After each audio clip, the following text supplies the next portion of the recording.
I'm going to go for... It's always best to start with number one, isn't it? So number one. I like being number one. Hi everyone, my name is Jeremy Corner. I'm from greeting card publishers Blue White Sun and Wedding Stations Ivy Ellen. And my question is, do you have a mission or purpose that drives you personally? And would you like to share it with us? Holly, if you could start, but it's for the whole panel. That's my job to decide who starts off, so please, can we just sort that one out? Holly, would you like to start off with that one? Hi, thank you for the question. Yes, I definitely have a purpose in my life. I've been recently appointed as a UK Ambassador for Creative Small Businesses. And prior to that, I was the CEO for 5 years at NotInTheHighStreet.com, founder of Not in the High Street. And prior to that, I started up a small business called Your Local Fair 14 years ago. And so for me, my purpose actually is creative small businesses. And there's actually nothing that gives me more pleasure than promoting, inspiring, encouraging these companies. And I think it comes from a place where I love to build, and I'm an entrepreneur, but I have a strong tie to how I felt when I did that. And it's a very, very lonely place. It's not a place that's enjoyable for 90% of the time. And I just wondered if there was a way that we could make it easier.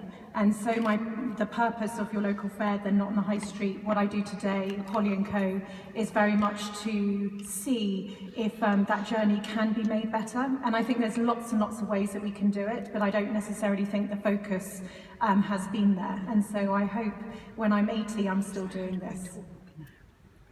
Thank you. Yeah, you're welcome. Mike. I'm Mike Pickles. I'm the founder and CEO of Really Useful Boxes, and as you all know, we make the best boxes in the world there. So thank you for the Thank you for that advert, Mike. Absolutely. They are good boxes, and I'm sure some of you have already got them. And I think it's probably going to be interesting because I listened attentively to what Holly said, and in my case, I don't really have a sense of purpose or a mission. Where I'm about is just evolutionary.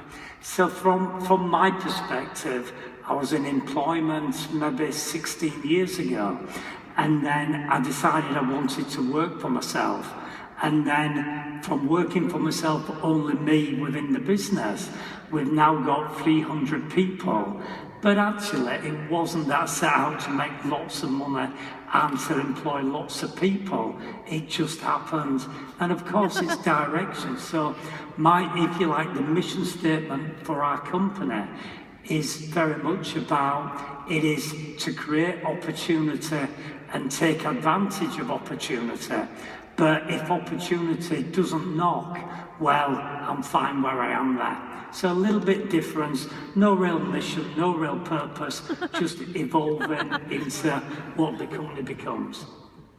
Now that's an interesting comment, and I'll pick up on that in a moment, because that fires off one of the things that I'm constantly talking about with people. When I meet people at universities, schools, conferences, and people ask me, Master Paphitis, I don't know what to do when I leave school.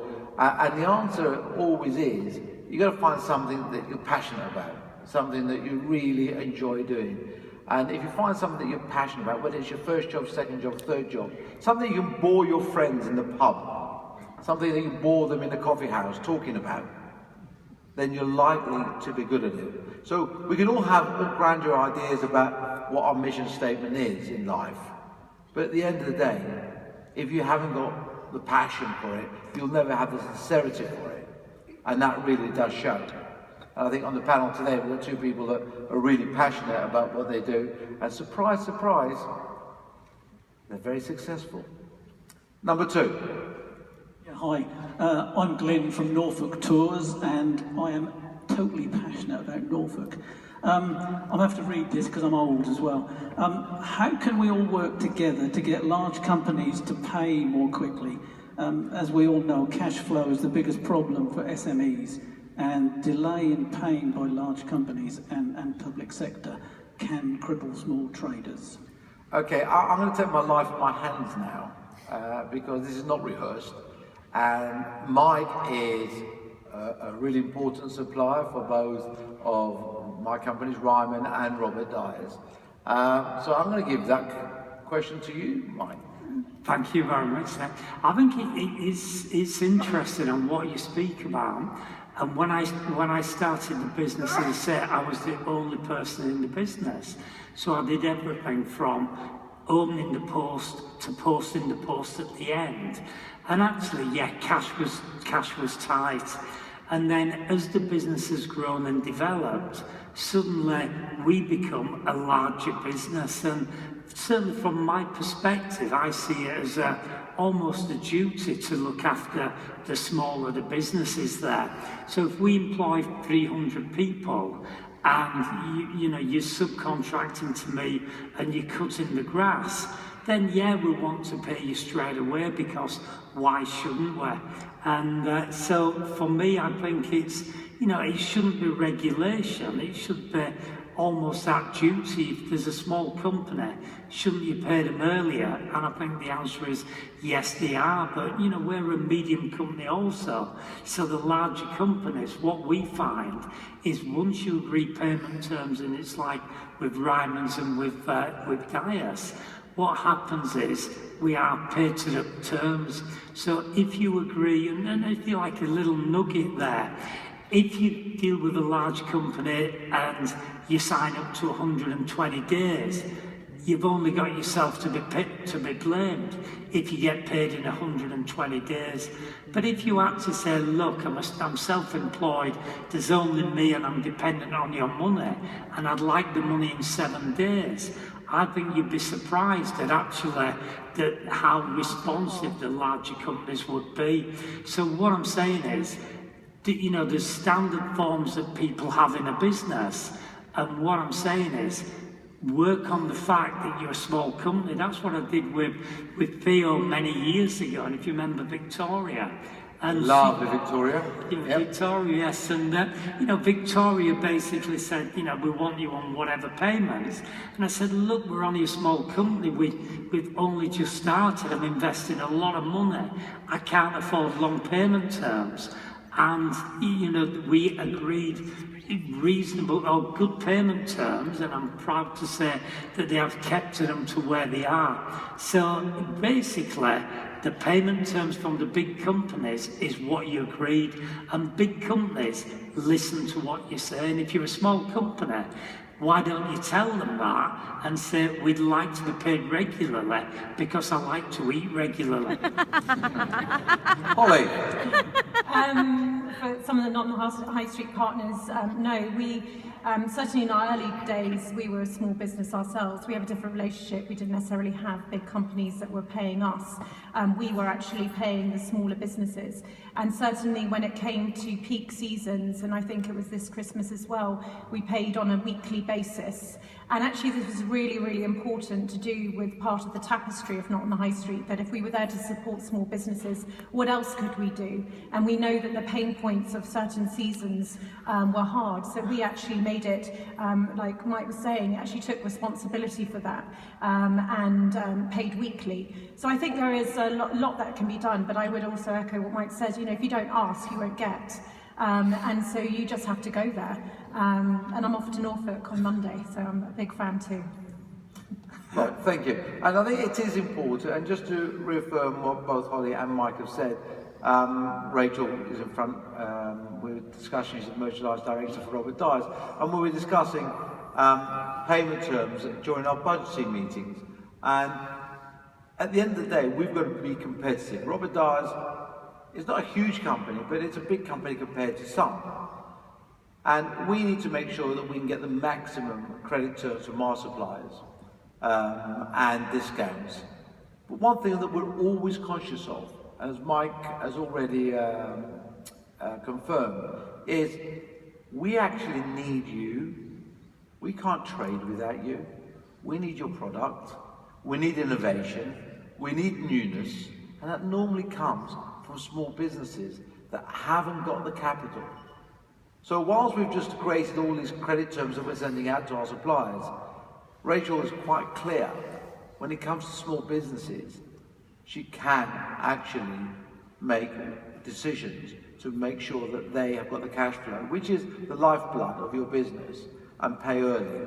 and that's really important. And I think I might say more and more big businesses are now understanding this. But you need to ask. If you don't ask because you're so grateful for the order that might bankrupt you because you're not going to get paid for 6 months, then you've got to look at yourself on that one. Number 3. Hi, my name is Anne Smallpiece from Smallpiece Catering and Events. My question is, what is the most effective way for any small business to advertise themselves? Oh, Holly, that's got to be yours. I think there's the whole of my journey. I used to sit in this freezing cold room in Sheen near Richmond, couldn't afford Richmond, with 2 jackets on. There was a period of time where you have 2 jackets, you wear 2 in the morning, 1 in the afternoon when it was hot, and then 2 in the evening. And I remember talking to Sophie about, what was it that was going to do it for us?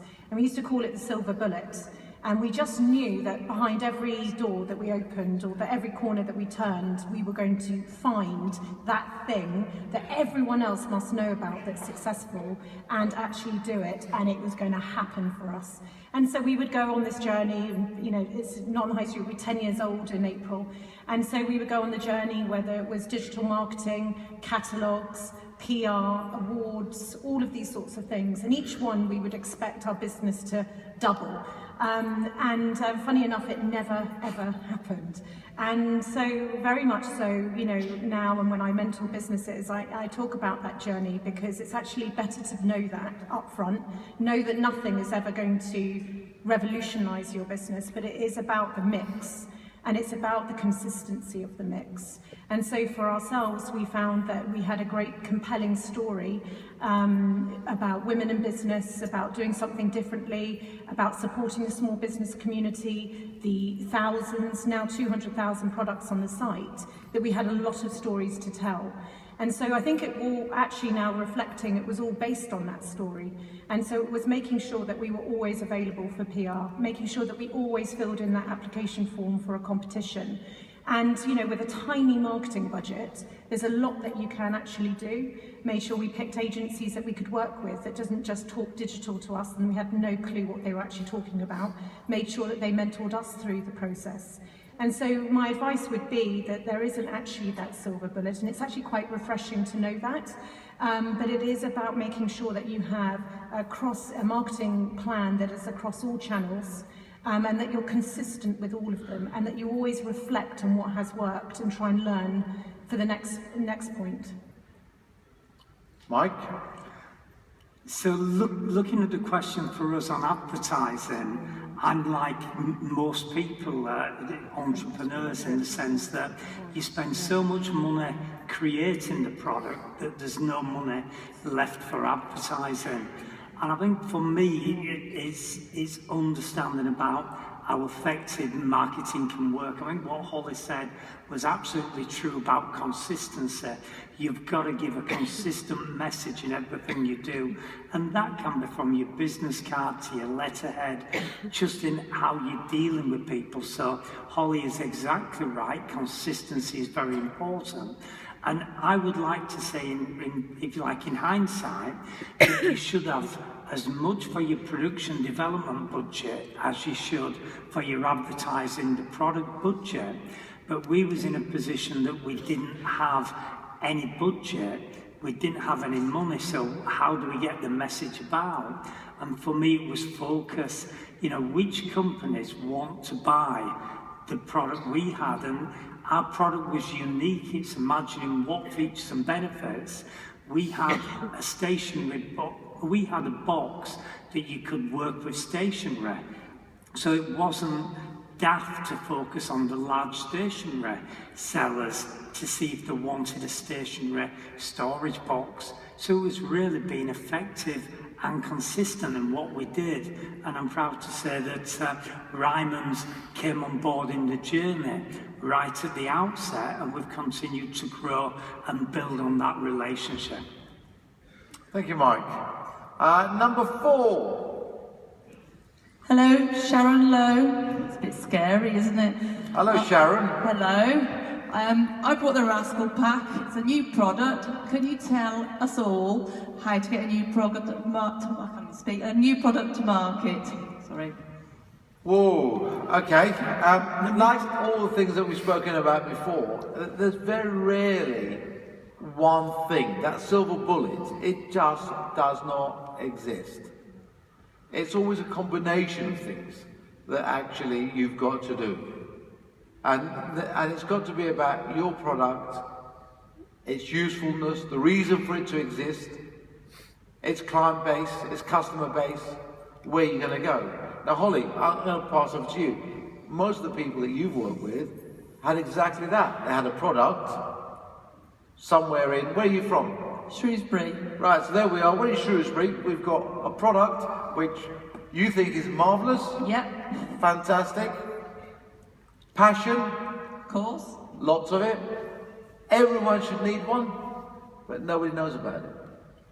Yeah, well, I mean, Not on the High Street it's a curated marketplace. And from day one when we launched, Sophie and I would have applications on pieces of paper that would come through, as much as I was answering questions about whether someone needed a computer and printer to sell on notonthehighstreet.com, and I said, well, it's the answers in the name. And so we've always been about curating the best products onto the site, and very much it was we took a joining fee. It felt right that you should only actually take on products that you thought would sell. So from our experience, we know that we accept and try and mentor businesses that have products that we think would sell. And I think just generally, in terms of outside of the marketplace world, I know there are a lot of places that don't have necessarily a filter on what they accept. And so nowadays you've got this incredible, world of the internet and other marketplaces that have different types of customers and different things. And the brilliant thing is now that you can actually put things online, see how they sell, see where you're marketing, see who buys it, where are they from, without actually having to go hugely into manufacturing. And so we always talk about that, not on the high street, where people could just test something actually by putting it online and then see what the response is. Myself, I don't have the experience to talk to you about going to see department stores and shops and things, and I'm sure this is what these guys can talk to you more about. I mean, the great word used there is test. I mean, test is a wonderful word, right? Because the whole world is out there. You can't actually reach it all in one go. So you have to focus, and you have to focus where you think your product is going to get the best traction, and test in that area. Mike, you had a product that, I love your product. We've been buying from you for a long time, but the bottom line, I've told you this before, it's a bloody box with empty air inside. And you send a plastic box with air inside halfway around the world. I know you're going to tell me it's Yorkshire air, so they open it up and go and breathe it in America. But where did you market the product? You had this product, you thought it was useful. Yes. So you gave it that name. Absolutely. Because you're creative like that. But how did you get people to talk about it and see it? I think that, what you've got for us, and it's different perceptions. A car's a car, but a car can have many emotions there. And for me, it's about, I don't see it as a box, I see it as intelligent plastic. How do you make a fortune out of intelligent plastic, which is a box? But you see, what we're trying to do, and it's looking at niches, that actually I'm not trying to sell you storage, I'm trying to sell you organisation. And if you imagine, organisation is about saving you guys time. So this isn't about just putting any old crap in any old box. This is actually about saving you guys time. It's about having all the different sizes on which you can be effective and efficient, with your storage there. So a box can be a box, or it can be a beautiful plastic item that really evokes a great lifestyle there. So what we're saying is it's about perception and pushing. I hope I'll repeat that. So we are certain that Theo will have many orders for the boxes there, but what I would say is about perception. But for me, if we look at the core question, how do you launch a new product? It is with focus. And what I'm really saying is, it's about creating a compelling argument that the person you're trying to sell to cannot say no. You know, you've seen Theo smiling when I'm telling him it's organisation, it's sexy, it's interesting, it's exciting, it'll save you time, and time is money. And he was all laughing, but Theo bought into it. And there you have it. I think the point is absolutely clear. Your product's got a purpose. You've got the passion, your description. It has a need. You've got to focus on where you're going to go with it, and make sure people understand the message of what your product is all about. But what I'm also saying is that if you've created the best horse saddle, for instance, it's obvious you have to focus on selling to equestrian companies. If you've got the best handbag, you've got to sell it to Harrods or wherever. You know your product. You have to know the customer who cannot say no, and then you focus on that. Making a product is only the beginning of the journey. Successfully selling the product is a totally different journey, and I would argue it's totally different skills. And